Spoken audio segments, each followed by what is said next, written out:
Creamy macaroni soup palang tawag ko dito.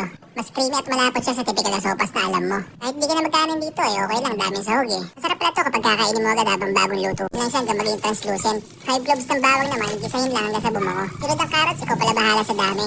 Tapos ganoon din ang proseso sa ham pare. Mamit din pala ako dito ng Jolly Mushroom pampadagdag ng lasa. 2 pack pala yung ginamit ko dito. Saka pala pa-comment naman kung taga saan ka. Para mabati naman kita. Pagkatapos ng 1 minuto, ilagay mo na yung mais mo. Tapos 2 tablespoon naman ng butter or margarine. Tuyin mo lang yan ng 1 minuto tapos mag-add ka dyan ng sapat na dami ng tubig. Yung saktuan lang muna kasi madali naman magdagdag ng tubig mamaya.